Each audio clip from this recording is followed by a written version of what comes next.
Hello friends, welcome back to my channel. आज हम बात करने वाले हैं एक थर्ड कैरियर की।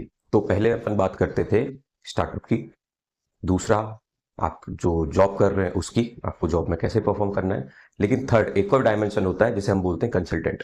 तो बहुत से लोगों को आपने देखा होगा जो कि कंसल्टिंग प्रोवाइड करते हैं, लेकिन ये कंसल्टिंग कैसे चालू करनी है, कंसल्टिंग के फायदे क्या है, और कंसल्टिंग चालू करने के पहले आपको क्या क्या चीज अपने आप में देख लेनी है ताकि लॉन्गर पीरियड में आप एक सक्सेसफुल कंसल्टेंट बन सकें। चलिए स्टार्ट करते हैं। कंसल्टेंट होता क्या है, सबसे पहले बात तो आपको ये समझनी है। तो कंसल्टेंट ये होता है जो अपने साथ में एक एक्सपर्टीज लेके आता है और वो एक्सपर्टीज की मार्केट में रिक्वायरमेंट हो। ये होना बहुत जरूरी है। जैसे कि आप एक एचआर कंसल्टेंट बन सकते हैं जो कि एक रिक्रूटमेंट में और पूरी एचआर प्रोसेसेस को ऑटोमेट करने में, चाहे वो पेरोल हो, चाहे वो परफॉर्मेंस इंप्रूवमेंट हो, चाहे वो टैलेंट इंप्रूवमेंट हो, कंपनी का बैलेंस स्कोर कार्ड बनाना हो, तो ये सारी चीजें जो एचआर की एक्सपर्टीज हैं वो एज अ एचआर कंसल्टेंट आप कंपनी में आ सकते हैं। आप सेल्स कंसल्टेंट या मार्केटिंग कंसल्टेंट होकर भी कंपनी में आ सकते हैं जो कंपनी को ग्रो करने में हेल्प करे। आप टेक्नोलॉजी कंसल्टेंट बन के भी आ सकते हैं। तो डिपेंड करता है आपकी एक्सपर्टीज क्या है और सामने वाला उस एक्सपर्टीज के अगेंस्ट में आपको पे करने के लिए रेडी हो। ये होता है कंसल्टेंट। कंसल्टेंट फुल टाइम नहीं होता है। सो जो कि जॉब होती है, जॉब एक फुल टाइम होती है। आप वहां पे उनके 9 आवर्स के हिसाब से काम करते हैं, कंपनी के रूल्स फॉलो करते हैं, उसके अगेंस्ट में कंपनी आपको सैलरी पे करती है, उसके उसमें से जो आपका टैक्स आता है वो इनकम टैक्स में पे करते हैं। लेकिन कंसल्टेंट कंसल्टेंट होते हैं जो अपनी services as per hours, as per days के हिसाब से कंपनी को चार्ज करते हैं। उसके बदले में कंपनी उन्हें उनके आवर्स के हिसाब से उन्हें पे करती है। साथ ही साथ कंपनी जो उन्हें पे करती है वो सैलरी नहीं देती है, वो उन्हें कंसल्टिंग फी देती है जिसके बदले में उन्हें जीएसटी पे करना होता है। इसके अलावा आपको ये भी देख लेना है कि जब आप एम्प्लॉय रहते हैं तो आपको कुछ बेनिफिट्स होते हैं, मेडिकल इंश्योरेंस या वो सब चीजें जो होती हैं, पीएफ वगैरह, वो कंसल्टेंट को एप्लीकेबल नहीं होती है। तो कंसल्टेंट को अपनी जो मेडिकल इंश्योरेंस वगैरह वो सब जो पर्सनल चीजें हैं वो उसे खुद ही मैनेज करना पड़ता है। तो इसके कुछ एडवांटेज भी हैं, कुछ डिसएडवांटेज भी हैं। लेकिन आपको कंसल्टेंट कब बनना है ये आपके ऊपर डिपेंड करता है। क्योंकि सपोज कई बार आपके पास एक सर्टेन लेवल ऑफ एक्सपर्टीज आ गई है और आप फाइनेंशियली भी आप सिक्योर हो चुके हैं और आप चाहते हैं कि अब मैं as a consultant multiple companies के साथ में काम करूं। तो कंसल्टेंट के साथ एक अच्छी चीज ये है कि वो मल्टीपल कंपनी से काम कर सकते हैं। वो चाहे तो एक कंपनी के लिए एचआर का जो सर्विसेज प्रोवाइड करते हैं उसी तरह की सिमिलर कंपनीज या फिर उसके कॉम्पिटिटर्स को छोड़ के आप उन्हें कॉम्पिटिटर्स को भी कर सकते हैं, लेकिन एथिकली वो सही नहीं होता है। इसलिए आप चाहें तो उस कंपनी में, उस इंडस्ट्री में सेम टाइप की सर्विसेज डिफरेंट कंपनीज को दे सकते हैं एट द सेम टाइम। इससे किसी भी कंपनी को इशू नहीं होता है। तो आप ये कर सकते हैं। तो चलिए बताते हैं कंसल्टेंट की जर्नी आपको चालू क्यों करनी है और कैसे करनी है। चालू तो आप कर सकते हैं जब आपके पास एक कोई भी एक्सपर्टीज हो, भले आपके पास एक नॉर्मल टेक्नोलॉजी की भी एक्सपर्टीज है, जैसे आप एनालिटिक्स में आप एक्सपर्ट हो गए तो एक एनालिटिक्स कंसल्टेंट बन सकते हैं। एसएपी में आपने एक्सपर्टीज ले ली तो एसएपी कंसल्टेंट बन सकते हैं। और कोई फंक्शन में ले ली, ऑपरेशन में ले ली, फाइनेंस में ले ली, तो जो भी चीज में आपकी एक्सपर्टीज है आप उसके कंसल्टेंट बन सकते हैं। तो मैं आपको बताता हूं उसकी जर्नी कैसे चालू करनी है।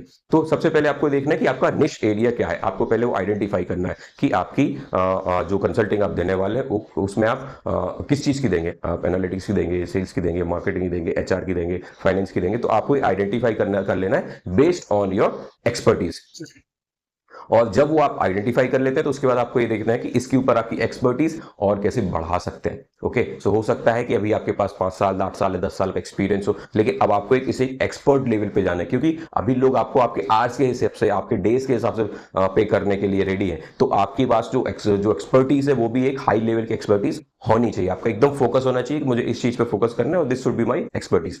एक बार आपकी एक्सपर्टीज हो जाती है, इसके लिए आप कुछ सर्टिफिकेशन कर सकते हैं या फिर साथ ही साथ अपना जो एक्सपीरियंस है उसको काफी कुछ एनहांस कर सकते हैं। ये आपके ऊपर डिपेंड करता है। ओके, इसमें कोई रिलेटेड आपको हेल्प चाहिए, कुछ गाइडेंस चाहिए तो आप कमेंट में ड्रॉप कीजिए। मैं आपको बता दूंगा कि आपको उस पर्टिकुलर इंडस्ट्री में, उस पर्टिकुलर निश एरिया में कैसे एक्सपर्टीज बनानी है, क्योंकि हर चीज का डिफरेंट होता है। यदि आप आईटी से जुड़े हुए हैं तो सर्टिफिकेशन काम करेगा, लेकिन आप एचआर या मार्केटिंग से जुड़े हुए हैं तो उसके लिए आपको सर्टिफिकेशन उतना हेल्प नहीं कर पाएगा।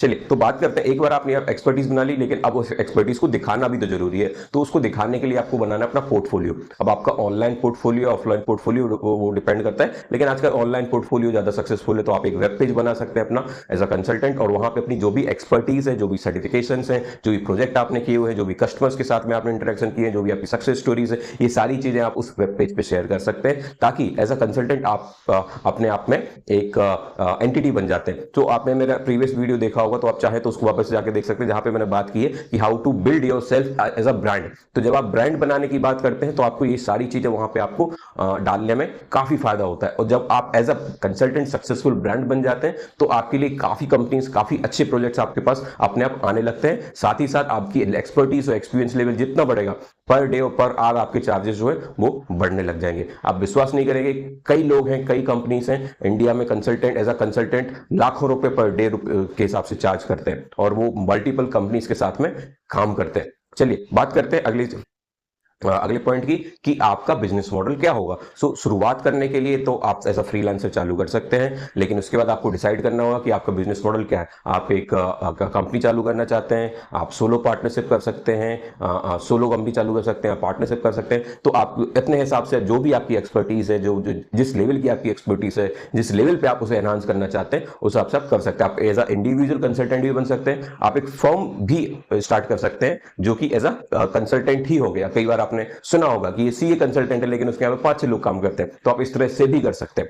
तो आप अपना बिजनेस मॉडल फाइनल करने, पोर्टफोलियो बनाने के बाद, उसके बाद आपका क्या वैल्यू प्रोपोजिशन, आप क्या वैल्यू डिलीवर करेंगे सामने वाले को, वो काफी क्लियर होनी चाहिए। आपको जब कम्युनिकेशन की बात आती है तो आपको उन्हें बताना चाहिए कि मैं आपके पास साथ जुड़ूंगा तो आपकी XYZ चीज जो है, जो भी आप प्रोवाइड करते हैं, जैसे कि आप HR कंसल्टिंग प्रोवाइड कर रहे हैं, तो उसमें आप HR फंक्शन में कितना ग्रोथ होगा, कहाँ पे उसे सामने वाली जो लोग हैं उनको वहां पे कितना बेनिफिट हो सकता है आपके उनके साथ जुड़ने के बाद। सो वैल्यू प्रोपोजिशन के ऊपर मैंने एक डेडिकेटेड वीडियो बनाया है, आप उसे जाके देख सकते हैं, काफी कुछ हेल्प करेगा आपको वो चीज समझने में। ओके, इसलिए मैं इस पॉइंट को ज्यादा डिटेल में यहाँ पे कवर नहीं कर पाऊंगा।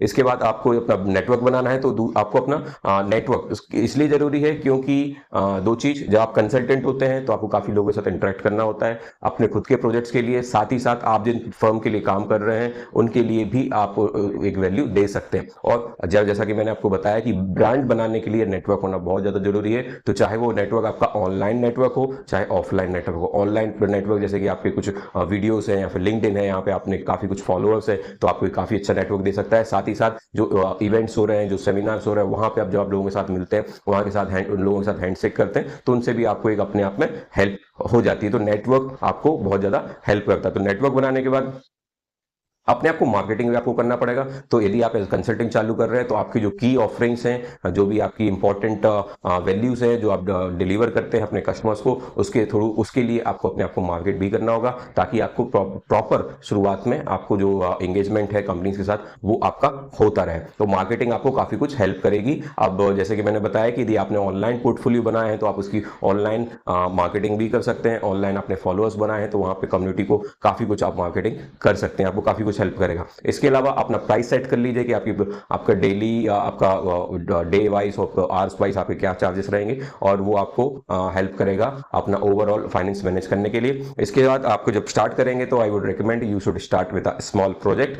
काफी बड़ी कंपनी और बड़ा प्रोजेक्ट लेने का डायरेक्ट ट्राई ना करें, मीडियम साइज या छोटी कंपनी में ही छोटा प्रोजेक्ट लेके उसे स्टार्ट करें, ताकि आपको खुद एक कॉन्फिडेंस आए कि yes you can do it. और साथ ही साथ यदि उस कंपनी को आप एक सक्सेसफुल कंपनी बना देते हैं, अपने उस फंक्शन को आप सक्सेसफुल बना देते हैं, तो आपके लिए काफी कुछ अच्छी सक्सेस स्टोरी भी बन जाती है। साथ ही साथ इसके जो भी रिजल्ट्स हैं उन रिजल्ट्स पे आप काफी फोकस करें। यदि आपने किसी को कमिट किया है कि मैं आपको ये चीज ये इस पर्टिकुलर निश एरिया में हेल्प करूंगा, तो मेक श्योर कि वहां पे आप उन्हें रिजल्ट भी डिलीवर करें। एज अ कंसल्टेंट आपको ज्यादा प्रॉब्लम नहीं होती, लेकिन एक कंपनी जब आपको एक एक्सपर्ट की तरह कंपनी में लेके आते हैं तो उनकी काफी कुछ उम्मीदें रहती हैं आपके साथ में। तो आप मेक श्योर कि आप उन्हें रिजल्ट भी डिलीवर कर दें। एक बार आपका जो स्मॉल प्रोजेक्ट खत्म हो जाता है तो उसके बाद फिर स्केल करें। उसके बाद फिर आप मल्टीपल कंपनी के साथ भी काम कर सकते हो, किसी बड़ी कंपनीज के लिए भी टारगेट कर सकते हैं, और प्रीमियम कंपनीज के लिए भी टारगेट कर सकते हैं। वो डिपेंड करता है आप किस टाइप की सर्विसेज प्रोवाइड कर रहे हैं। तो जो मैंने बताया कि आपको किस तरह से इस प्रोसेस को शुरुआत से एंड तक करना है। लेकिन इसमें 3 मेजर बहुत ही इंपॉर्टेंट चीजें जो आपके पास होनी चाहिए। पहला, आप जो भी सर्विसेज ऑफर कर रहे हैं उसकी आपके पास एक्सपर्टीज होनी चाहिए, और एक्सपर्टीज होने के साथ साथ आपके पास एक डिसेंट और गुड कम्युनिकेशन भी होना चाहिए, क्योंकि यहाँ पे आपको काफी लोगों के साथ इंटरेक्ट करना पड़ेगा। आपको हो सकता है कंपनी के सीईओ के साथ भी इंटरेक्ट करना पड़े, और उनके साथ कम्युनिकेट करते हुए आपको हो सकता है कुछ नेगोशिएट भी करना पड़े। तो ये सारी चीजें आपको अच्छे से देख लेनी है कि कम्युनिकेशन आपको कैसे इंप्रूव करना है। और साथ ही साथ आप जिस पर्टिकुलर सर्विसेज को प्रोवाइड कर रहे हैं उस सर्विसेज से रिलेटेड जो भी टूल्स हैं उन टूल्स को आप अच्छे से सीख लें, ताकि आप जब डिजिटलाइजेशन के टाइम पे जब आप किसी कस्टमर से बात करते हैं तो आपके पास पता होना, आपके पास वो टूल्स की अंडरस्टैंडिंग अच्छी खासी होनी चाहिए। जैसे कि फॉर एग्जांपल यदि आप सीआरएम के बारे में बात कर रहे हैं, कस्टमर को सीआरएम के बारे में समझा रहे हैं, की सर्विसेज दे रहे हैं, तो आपके सीआरएम टूल्स आपको आने चाहिए। 3-4 सीआरएम टूल्स का नॉलेज होना चाहिए और एक आध पे आपकी एक्सपर्टीज होनी चाहिए। जैसे सेल्सफोर्स वगैरह पे आपकी एक्सपर्टीज होनी चाहिए। यदि आप एनालिटिक्स की बात कर रहे हैं तो एनालिटिक्स के टूल्स के बारे में आपको पता होना चाहिए और किसी टूल पे आपकी एक्सपर्टीज होनी चाहिए। तो इस तरह से आपको टूल्स का, मल्टीपल टूल्स का नॉलेज होना काफी कुछ वैल्यू ऐड रहेगा। इन सारी चीजों से रिलेटेड आपको कोई भी क्वेरी है, यदि आपको लगता है कि किसी एक सर्विसेज को आप ऑफर कर सकते हैं एज अ कंसल्टेंट, और उसको आपको अपने आप को कैसे ब्रांड बनाना है और कैसे आपको उसमें एक्सपर्टीज ऐड करनी है, तो इन सारी चीज से रिलेटेड इन सारे क्वेश्चन को आप कमेंट में ड्रॉप कर दें और उसके बाद जो भी मैं आपकी हेल्प करूंगा, जो भी मैं आपको गाइड करूंगा, आप उसको एक अच्छे तरीके से एज अ कंसल्टेंट करियर को आगे बढ़ा सकते हैं। तो I wish you all the very best. Stay in touch, channel को सब्सक्राइब करना ना भूलें। Okay, bye bye.